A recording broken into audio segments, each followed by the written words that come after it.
Hey, what's up, everyone? Welcome back to my podcast. My name is Max. I'm the host of this podcast, and it's called It's All Good because, you know what? It is all good. We have a really, really exciting episode. On this podcast, I like to talk about creative things, and I like to bring on my other creative friends that do cool things. So on this episode, I have one of my musician friends on this podcast for this episode.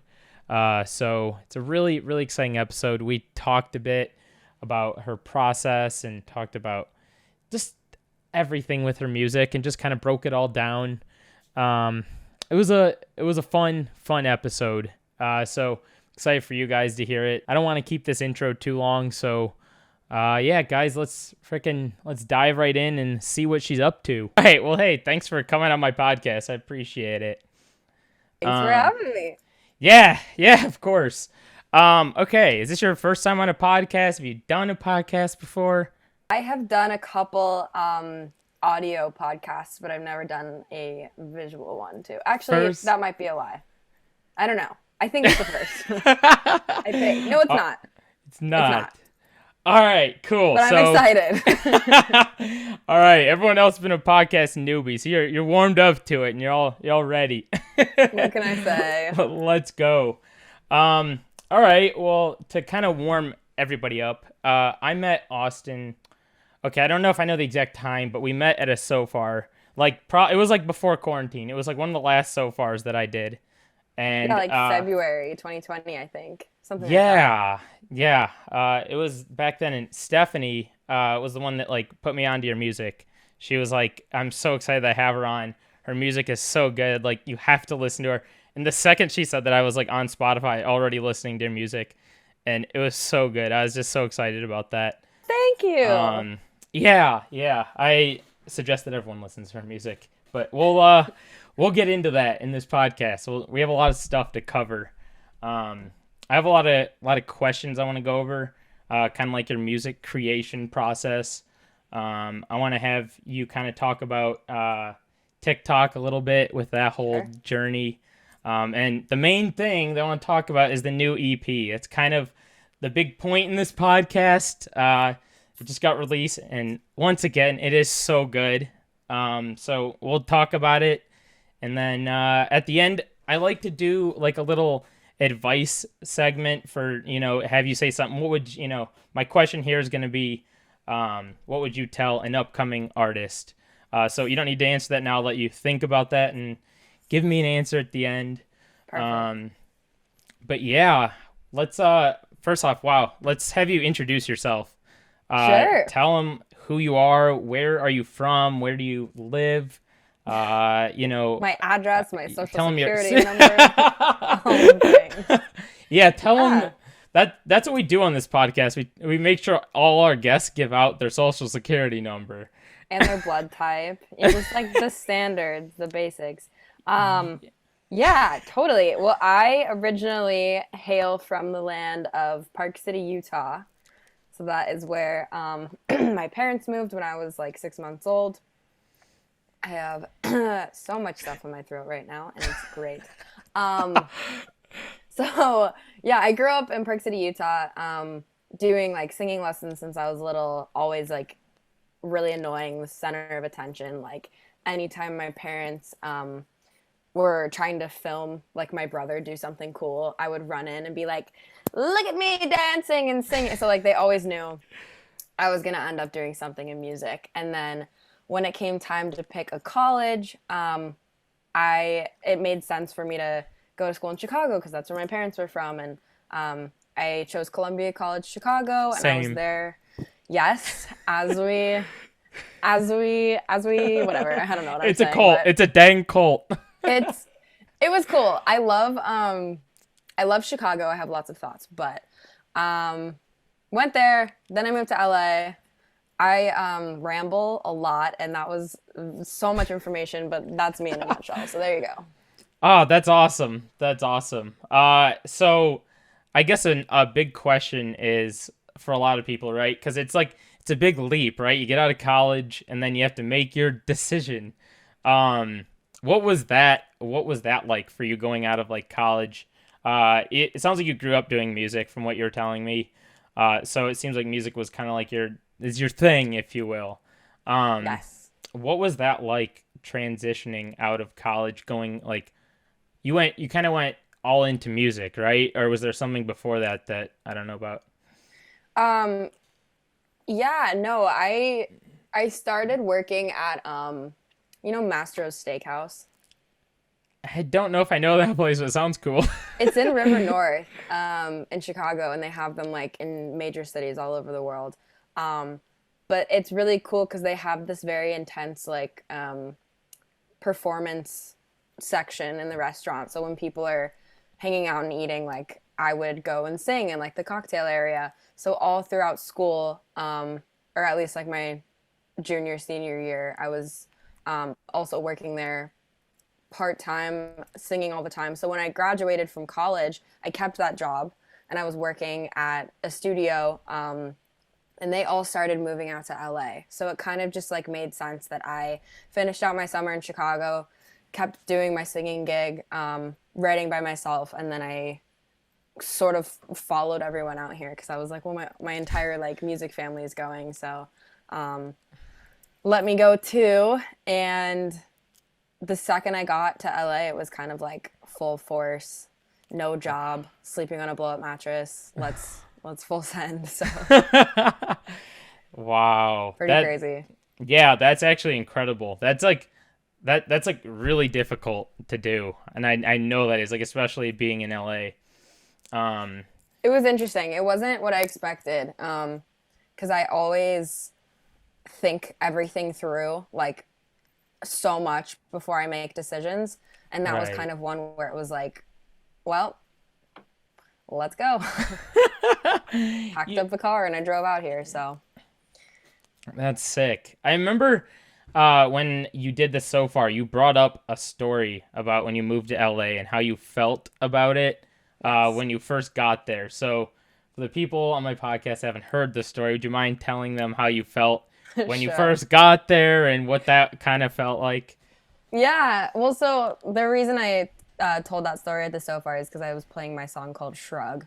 Um, Mm-hmm. and that song was written based off of just like my first time really like going out in LA. Mm-hmm. Um, of course, now that I've been here for a while, I've found like the neighborhoods that I like to spend time in, and I've really like settled into living here. But right when I got here, a group of my friends all went out to this bar in West Hollywood, which is it has a lot of like really bougie spots, and they picked like the bougiest place we could have gone to. And I just came from a session, so I was wearing like jeans with holes in them and my sneakers that were like super dirty and just like a t-shirt or whatever, and I walked into the bar and there were all these girls wearing like Gucci bags and YSL and Louis Vuitton whatever, and they all just kind of like up and down me and I felt so uncomfortable.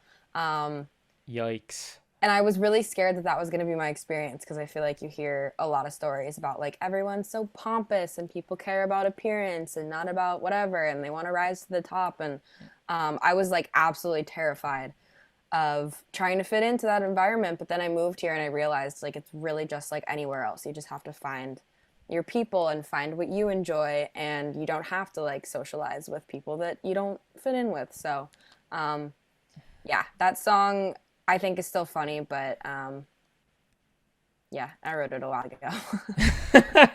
Yeah, that was holy cow. I mean, that's crazy. I can relate to that experience of moving to a new place. Yeah. And just I'm sure it was like a whole different experience for you too, just kind of like you said, diving in head first. Um, but I guess with that being said, like that's obviously an older song. And I wanted you to talk about your EP a little bit on here. But before we cursor into that, tell everyone like who is in your band and how your music gets produced and stuff like that. Kind of cover those grounds first. Stuff like that. I mean, I could like go on and on for hours. How much do you want to know about it? Well, I guess tell us who's in your band, who Sure. plays what, and then tell us who your producer is, and yeah, just kind of how everything comes together before we dive into the EP. Yeah.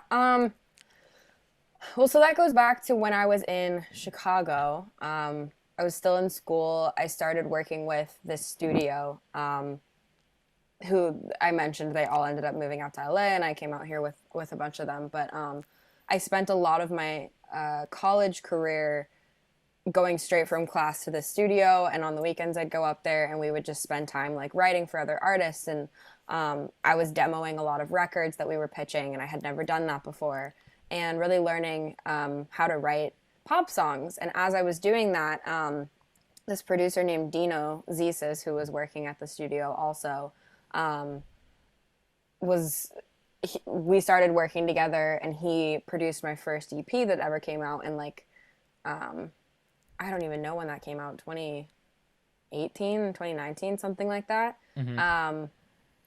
And at the same time, I kind of started working with these two guys, David and Trevor, who I'd Mm-hmm. never met before. I was introduced to them, and they were pulled in as like it's so funny because they have their own band that sounds like the Red Walls and the Beatles and very like old school stuff. Yeah. So when they were asked like, "Do you want to play in a pop band?" they were like, "What? What do you mean?" But we like got together and we clicked so well. Trevor plays drums for me, and David does guitar and bass. And we started practicing and playing a couple shows, and then it came time to do like little tours, and they just very much became like my big brothers. Mm-hmm. And so we still do everything together as much as we can. It's just kind of hard because they still live in Chicago and I'm out in LA. But we're doing a tour with Jordy, this artist that I absolutely love, in the fall, and they're going to be coming on the road with me. So that's that part. Mm-hmm. And then to literally just keep rambling. Yeah, go Obviously, for it. That's what we're here for. my EP is aptly named. Is it aptly or amply? Amply. It's a good question. Let's Amply say named. Aptly named. amply. Let's say aptly. Amply named. My EP is appropriately titled. I don't even know what I was saying anymore. Yeah, so I now work with a lot of different producers. When I was in Chicago, it was mainly Dino that I was working with, and then I started working with this producer named Drew, who I then fell in love with, and now we are dating and also working together. And he does a lot of my stuff. He actually produced my entire EP that we'll talk about, and I work with a lot of different people out here now. So yeah. That's so cool. Drew is such a good dude. I kind of like my freshman year or maybe sophomore year, he was like one of the first few people that I met. Yeah. Back when he was doing Friday Pilots Club, because my roommate was in that band. No way, I didn't know that. Yeah. I had no idea. Yeah, isn't that crazy? That's hilarious. Yeah, so Drew was like always just casually like in our in our dorm or like casually with like people that I was with. So I've like known him for a long time. So when I saw him at the SoFar, it was like, "Hey, good to see you again, buddy." Like That's so funny. I knew you guys knew each other, but I didn't know how. Yeah, Wow. it's crazy. Small world. Right.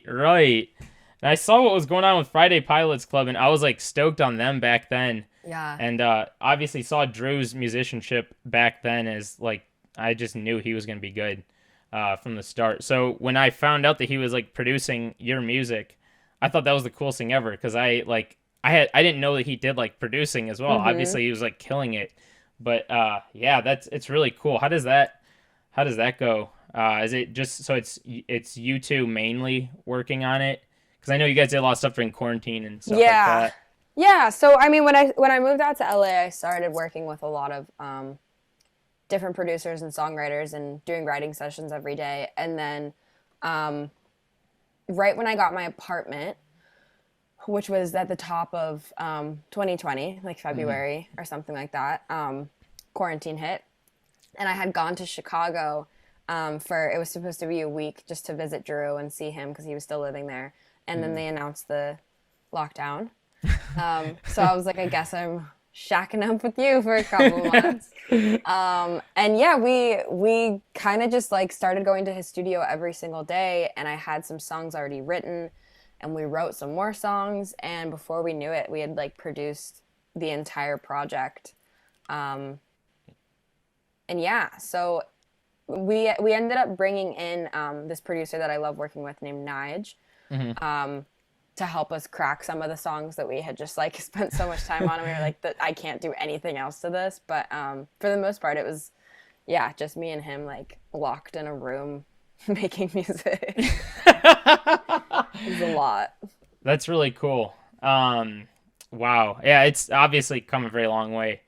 So I guess with that in mind, um, oh boy, I don't know which way. I don't know what's more appropriate to talk about. Should we talk about the TikTok stuff first, then go into the EP, or should we, you want to talk about the EP now, then TikTok? I mean, it's up I to you. think I'd say, you know what? Let's talk about the TikTok thing first, Sure. and then we'll go into the EP stuff. Because I know that's been a big thing with your music as well.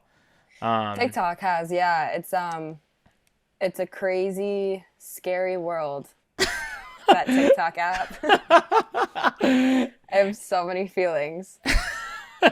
I show people your TikToks like all the time. Like people like, what do I make? What do I do? I'm like, I'm not joking you. I link them to your TikTok page. I'm like, look what she did. Hilarious. That's so funny because I always spend my time stalking other artists' TikToks thinking like, I wish I could do this or like just trying to get inspiration because sometimes it gets so dry and I'm like, I just don't know what to do anymore.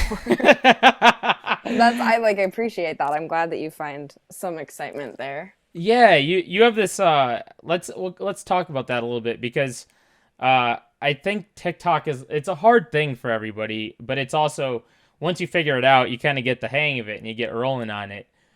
Which seems to be your case here. You've kind of like figured out what you want to do on it and what people are enjoying. So with that in mind, yeah, I mean, it seems like it at least. I guess so. The one thing I'm mainly referring to here, is just the style of the videos that you make. And there was that one video that you made, with the song that's on the EP, "Lie About You," Yes. that I saw I saw that TikTok go absolutely bonkers. And I heard you talked about it when you came to Chicago. But I guess let's give a little refresh again to people that don't know the story of how that went. Talk about when you made that TikTok and what happened and just how that whole thing went. Yeah. Well, so first of all, I think it's so easy to like look at somebody's social media and assume like, oh, that person's probably like doing so well or it seems so easy, and like I do that all the time. Mm-hmm. And it's crazy working with so many artists in LA that I really look up to because a lot of times we'll talk about that and I'll be like, oh my God, you're like killing it on TikTok, and they're like, really? Like, oh my God, I feel like my videos are terrible and they're not getting engagement. And I'm like, you have like 300,000 followers. What the hell? But then to hear you say that about my page too, it's like, I feel like I'm always struggling to make more content, and sometimes I'll post the most random thing and it'll get like 300,000 views and people will love it and interact with it, and then other times I'll be like, oh my God, I love this video, it's so good, and I'll post it and it gets like 25 likes. It's so weird. Like, it's so weird how that happens. What the hell? I know, it's like a really strange disconnect. And then at the same time, I have friends that are like doing the exact same thing that I'm doing. Like they're sitting in their room and they're singing songs that are really, really good, and they'll post it and it gets nothing. So I have this, obviously, like not every video and not every person can go crazy viral. Like otherwise the app wouldn't work.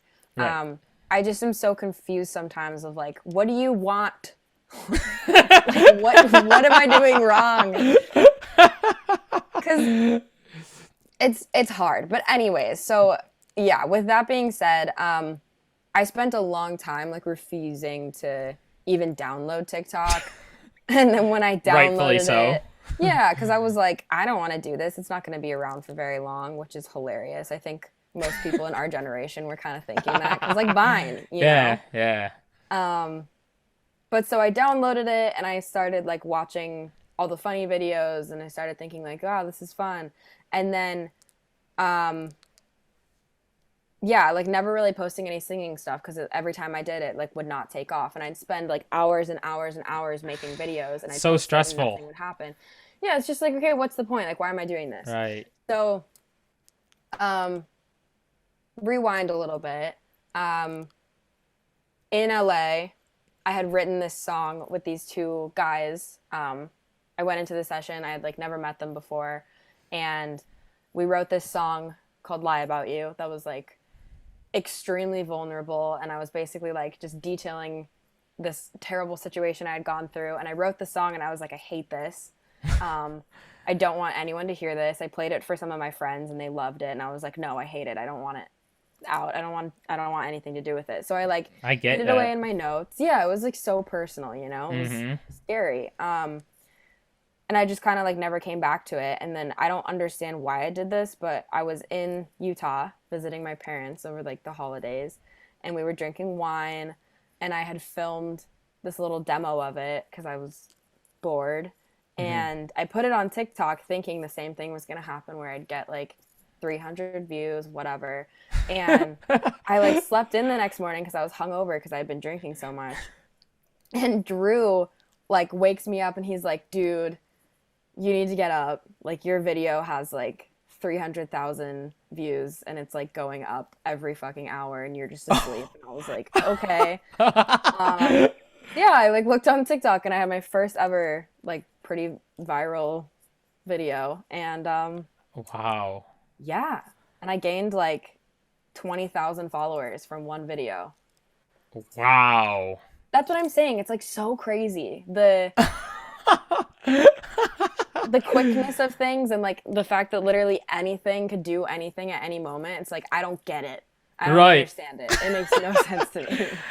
I have one video that hit like 1 million views, and it was Oh my like God. before that I was same problem, like had all these like 200, 300, like all right, whatever, an algorithm stopped, nothing, and it just hit 1 million. I was like, okay, I guess this is what people like now. What's the video? It's a video of me just being like, I was like, check this out. I bought the cheapest board at Walmart. Look what happened. And it was me. It was the next clip was me filming my computer screen of me jumping on the board and it not breaking because I jumped on it really hard, but it didn't break.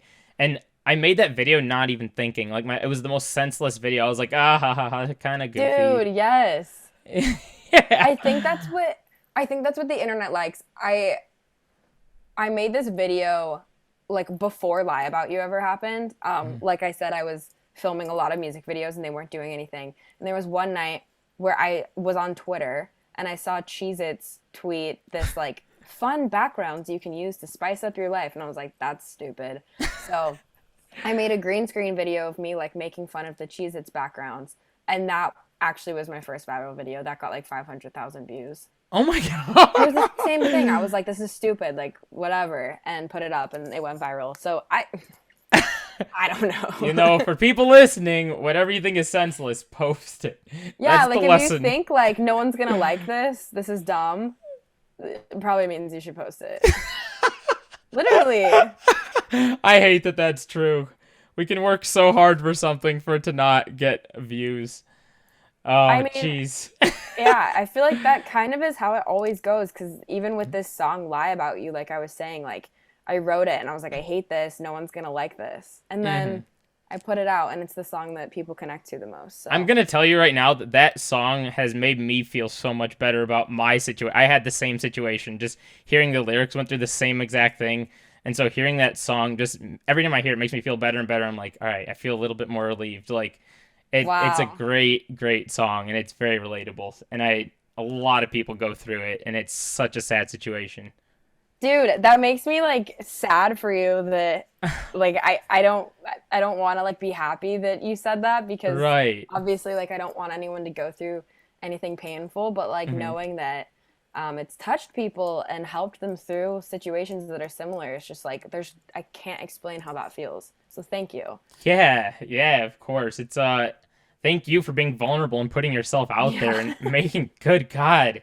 Cannot imagine like the weight that you took on to do that. That takes more than a lot. I'll say that. It is a lot, but it's like, that's the industry that I want to go into, and I have discovered that like the more I openly talk about the embarrassing parts of myself, the more people seem to relate to me. So I guess we're all a little bit crazy. That's the lesson. Yeah, so okay, that's the TikTok part Yeah. of this. So let's go into the EP. Let's talk about that because it's been a long time coming. And I'm excited for you to talk about it a little bit. There's a lot with it. I guess the first question. So I wrote down a couple questions here that I wanted to ask you with it. Um, let's have you just kind of give like a brief, like, I guess, synopsis of what it is and like what the EP means to you. Tell us like the obviously the name of it and just kind of, yeah, how it came about. Yeah. Um, well, the EP is called Am I Talking Too Much? Which, as we have decided, is either aptly or amply named. Not sure which one. Um, but yeah, so essentially, I started writing for this project like literally 2.5 years ago, Mhm. without really knowing it. So I was in New York with my friend Lisa, who is an incredible producer and writer, and we wrote this track. Am I Talking Too Much? The title track of the EP, and it was essentially based off of the idea that I had been seeing this guy at the time who I really liked, and I felt comfortable enough to like open up and talk about things and blah blah blah and rant and blah blah blah, blah, blah, blah. And one night we were like laying there and I was talking and he looks me in the eyes and he's like, "Oh, you talk a lot, don't you?" And I was like, "Oh, okay, oh." And I started writing this song of like realizing that that's kind of who I am as a person. Like in my relationships, I don't really like to keep things on the surface. Like I only really connect with people that I can have like deep, meaningful conversations with and feel comfortable around. Right. So I started writing that song with the idea that like, yeah, I guess I do have a crazy brain and I look at things different and blah blah blah, but like the people in my life that accept me for that and love me for that and embrace that are the people that I want to keep around anyways. Right. Um, and as I started writing new songs and just like writing all the time, I kind of was picking the ones that I felt fit this narrative of like past people in my life that used to mean so much to me, but I had to let go of, and looking at the world in the perspective of like my early 20s like attitude, you know? And that's kind of how the whole thing came together. And it went through so many stages. Was I worked with a lot of people and then I stopped talking to a lot of people and we went through a pandemic and I thought it was going to be an album and then it became like a 4-song EP and then it was an 8. So it's just like I got to a point where I thought that this project was not going to be possible. Oh Um, wow, I didn't know that. yeah, I mean, I think we all went through so much and there's like, you know, so many like inner workings that went on behind the scenes that just really made me believe like I don't know if this project is meant to be a thing. And Right. then you know, when quarantine happened and me and Drew were able to sit down and really like figure out exactly what we wanted to say and how we wanted to present it, that's when I knew like, okay, let's just like package it up and send it off finally. And now it is out. Wow. That's crazy. Oh my goodness. Well, that's really cool that you obviously had the patience and time and effort and oh my God, I cannot imagine how much work you even put into that. Like, It's so crazy because I really don't think that I don't know if a lot of people know everything that goes into no, they making an don't. EP. I certainly didn't. When I was like in college, even before I made my first project, I had no clue like the amount of time and money and effort and just like pure like motivation goes into making a project. So it's a lot, yeah, but it's worth it. Yeah, what is your favorite part of like that whole process? Like what is that thing that you wake up and you're like, "Oh, I cannot wait to do this. This is the thing that I want to do." Like what is that thing? I think the most rewarding part is um, finding something that I desperately like need to talk about Mhm. and figuring out how to explain it Mhm. and then hearing like it go from just maybe like guitar chords and an idea to like this final thing that you can play in the car and like cry to. Um, that whole process is my absolute favorite, and then everything that comes after it is kind of like, okay, here we go. Yeah. It's gonna be a process. Yeah. But that's like the easiest part for me. And I can tell it definitely comes through in your music too. That's like one thing that I seriously like love about your music too is like obviously I love it all, but like I can tell with your writing like that it's so well written. Like all of your Thank you. songs, they're just the way you articulate your words with it, the way I that's the one thing I'll never understand is like how you go about like taking like a feeling and taking all these things and just putting it into like a form of a song. I don't get that, but I tip my hat to you for having the ability to do that because Dude, thank you. I mean, I could say the same thing for you though. It's like I think in any industry, like there's people that just get it and like it clicks for them because that's like what they're supposed to do, and everyone else is right. like, I don't understand anything about this. Like I used to try and be into photography and filmmaking, and I just like everything that I filmed looked like a high schooler was filming it. You know? Like there's no way to describe it. I can't do it. So Yeah. yeah, but thank you. Yeah, of course. Which song on the EP? So, which song on the EP was your favorite one to write? My personal favorite right now on the EP, Tell it's me. between Lie About You and Hypocrite. I'm like so Yay. stoked on right now. I listened to those songs and then let alone like the whole EP like literally every day. So, Thank you. which one was which out of any of the songs was your favorite to write? Mm, um,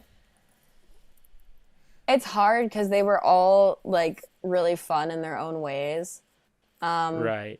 I think for me, like my favorite memory of songwriting from this particular project was Last Time Part Two, Mm-hmm.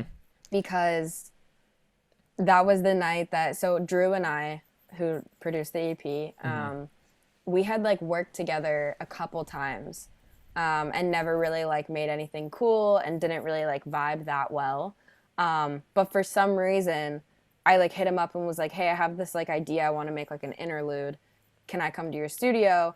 And we made the song in like, I don't know, an hour or something. And it was just like so quick and like such a flow state. And it was this process where like we were both kind of hung up on two people in our lives that were like toxic and not good for us. And we had a conversation about like needing to let them go when we wrote the song. And then that night we met up for drinks, and that was the first night that we ever like went out together. Oh And like wow. started seeing each other. So that memory to me is just like really, really special. Absolutely. Oh my God. Yeah, Yeah. that definitely would mean a lot to you for sure. Um, But I that's was yeah. gonna say Hypocrite was also really fun to write. I wrote that with this guy in LA named Mr. Popular, or Ethan is his name. And we were just like shit talking for hours. And that whole song just like flowed out, and it was so fun and like really funny recording that song. So I don't know. I have Oh my stories for every God. single song though. Like Yeah. the whole thing was Well, fun. that's okay. So that was one thing that I wrote down here in my notes is I wanted you to kind of do like a little song breakdown for one of the songs and take us through like the process of one of them. So first off, which song would you want to kind of bring us through that's on the EP? Which one do you want to talk about? Why don't you choose? Because I literally could talk All about any right, of them. let's talk about Hypocrite. Cool. Yeah, let's just do like a little like song breakdown with it. Go over kind of the lyrics with it, the how the whole music process of between writing it, between I mean you kind of just briefly told us the story with that, with how it was instrumentally, is that a word? Wow. How it was put together. Let's pretend I didn't say that. Instrumentally. Instrumentally. Yeah, but you get what I'm saying. Yeah, Let's kind of totally. go through that. Sure. Well, I think this one was so funny because I think writing with like new people that you've never met before is always an interesting process because you basically like go to a session or I have an address in my calendar that's like go here. You're writing with a person named this, and it's like okay. So I showed up at this studio. I had no idea how to get in. I didn't have a phone number in my phone. So I'm like walking around like, hello, outside of this gate. And this guy looks at me and he's like, what are you doing? And I was like, oh, I'm looking for like someone named Mr. Popular. And he was like, okay, that's me. Like, come inside.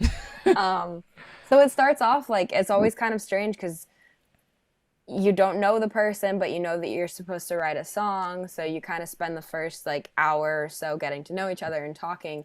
And we actually, in this session, started writing a completely different song, I remember. Oh, wow. And it like was going really poorly. And I felt like, oh my God, this guy's gonna think I'm so bad. Like I can't get anything. So I was Right. like, hey, do you care if we step back for a second and maybe brainstorm something else? So yeah, it was like I was really nervous. I was like, this guy's gonna think I suck. But then we started talking about some of our past relationships and the way that we had been maybe not treated super well by people in our lives and didn't see it until it was over.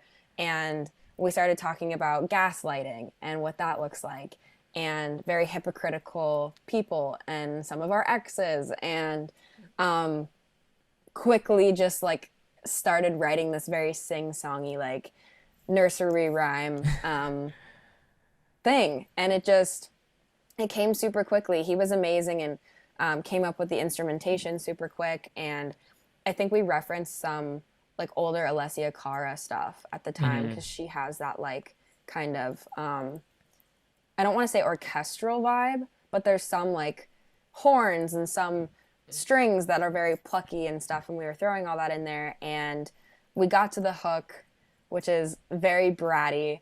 And we both decided to go into the booth and kind of sing in like baby voices. I remember we were standing there plugging our noses going like, I don't like it.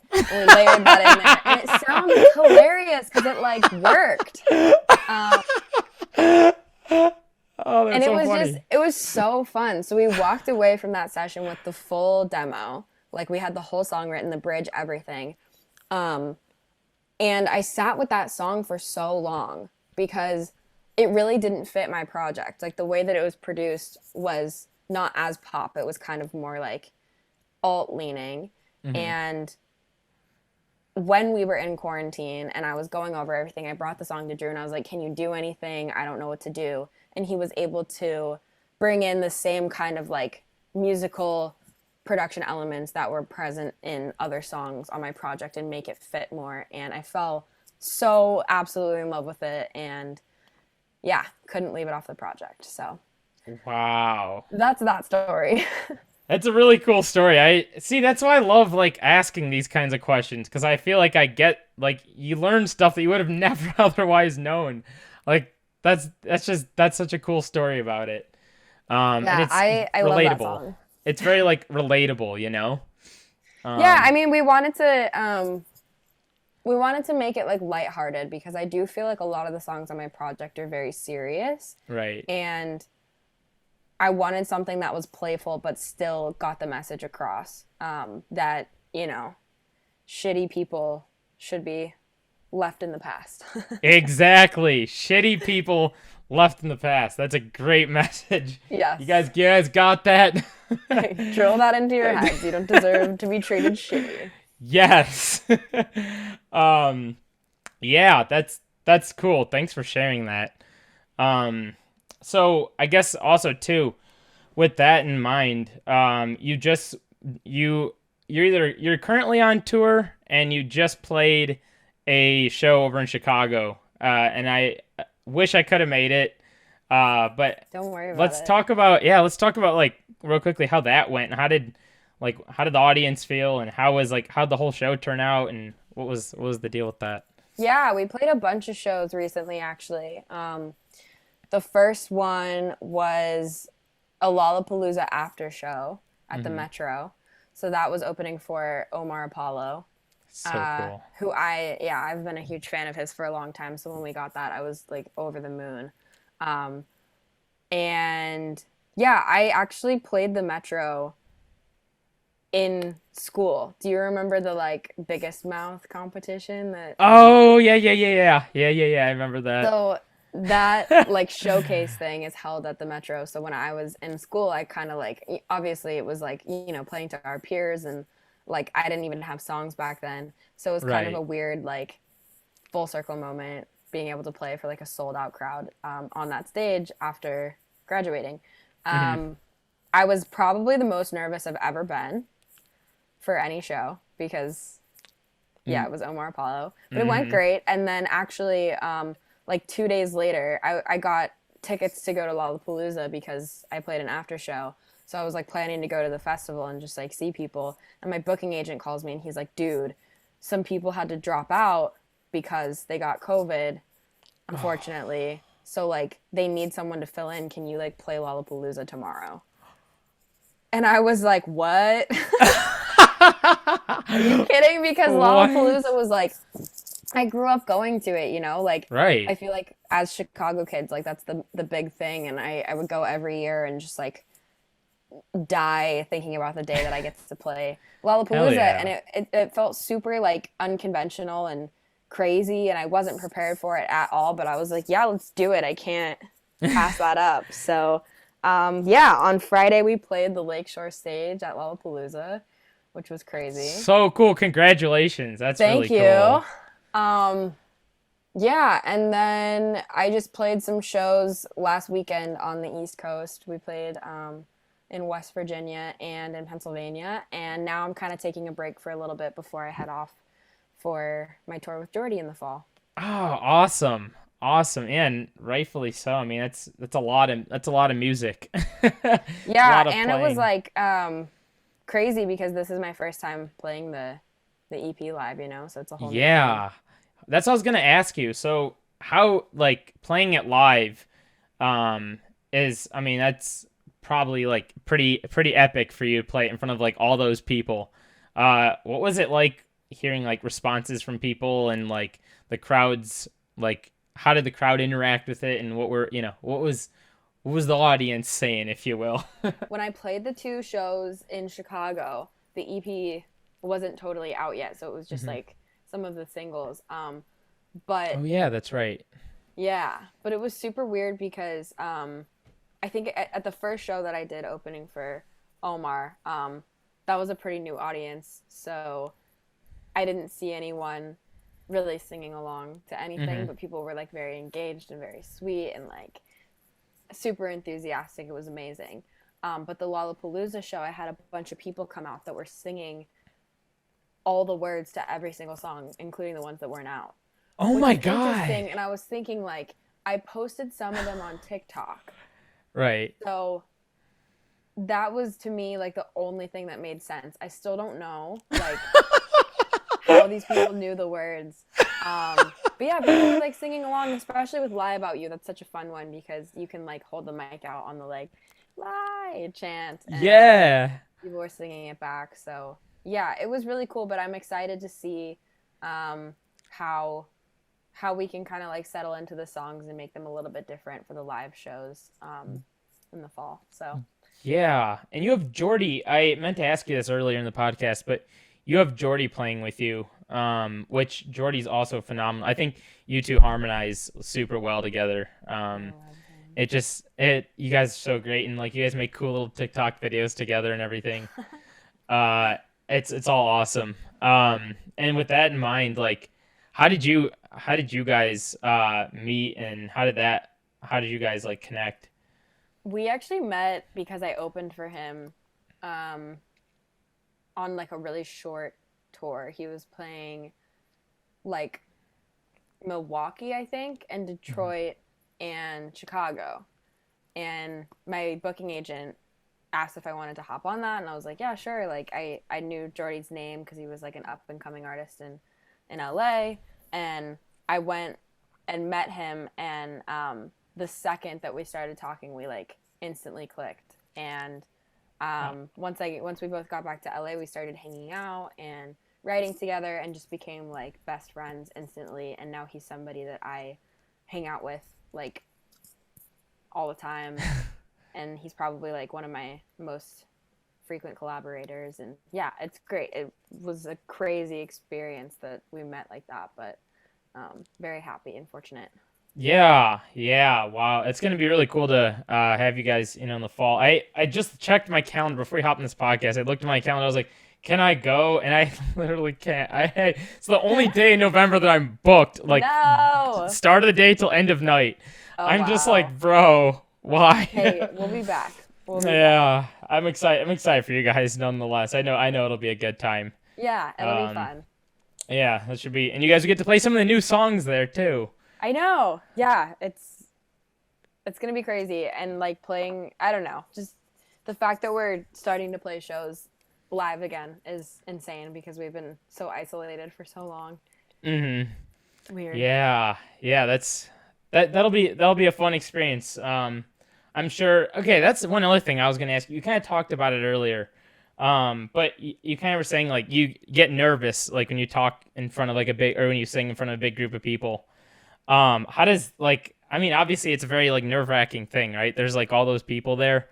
Like how's that feel for you, and how do you soak all that in and still get in front of all those people?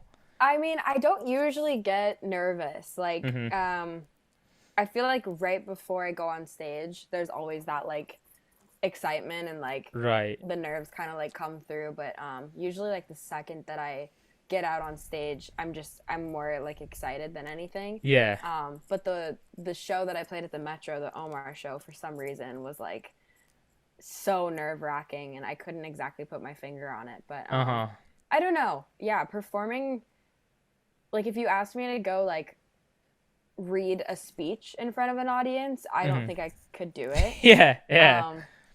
But singing like the songs that I've written, it just feels like that's what's supposed to happen. So Right. I don't know, it's like it's just like the coolest feeling ever. Yeah. I'm glad to hear that though, because it's yeah, it's a very hard. I couldn't get in front of a group of people like that. So kudos to you. It's weird. Like I remember in school too, I never wanted to like give speeches in front of the class. Like I was always Right. petrified. But then going up and singing is like a whole different thing. Because I feel like it's like the people want to see it. Like they came to see you sing at school or wherever else. It's like nobody wants to hear you give a speech. They have to. So maybe that's part of it. I don't know. Yeah, I get that. Yeah, I feel like I wanted to ask that just because it's a thing that like a lot of people deal with being an artist, I'd imagine. Like you said, performing from a crowd you've never even like seen really before is, like you said, a nerve-wracking thing. It's crazy. Yeah. So I guess the next there's one other thing I want to talk about before we get to the end. Yeah. I noticed that so you're really good at like promoting your music, putting out music videos, and obviously it's not an easy thing. It's really like hard to stay on top of, very like complicated process. It takes a lot of energy, a lot of like different things, and that. What's been super useful for you in doing that? Because I know you're pretty consistent with it from what I see. You have like it seems like you're uploading stuff weekly. You have this and you have that, and how does that process go for you? Because I know that's one thing a lot of artists talk to me about. They're always like, I don't know what to put out. Do I share this? Do I put that? But yeah, what's been like helpful for you? Yeah, it's hard, like I struggle a lot with keeping up with social media because sometimes, I don't like the last thing I want to do is be on my phone, but Right. it's kind of like part of the job. Luckily, I feel very fortunate that I have a great team around me. And I do like weekly meetings to plan out like what days we're going to take to do content shoots. And, we plan out, the video days and who's going to do it and blah, blah, blah. So I think without having like an actual team that can like help facilitate that and put things in my calendar, it would be a lot harder. But yeah, I don't know. It's a really hard part of the industry, and sometimes I want to give up and just like throw my phone in a bag and like Get you. Forget it exists. Yeah, forget that it exists, but it's not like a luxury that we have because we have to like constantly be reminding people that we exist, you know? We do. It's so sad. Yeah, it's hard. But the thing that is the, saving grace for me is I think everyone kind of feels that way. Hmm. So we're all miserable together. We're in this together. Yes, at least there's that. What was like the turning point for you? Because this is another question that like I hear a lot of artists asking, and people always ask me this, like, at what point did you realize you needed to have like a manager, or did that just kind of come naturally and you met someone, or how did that work? I think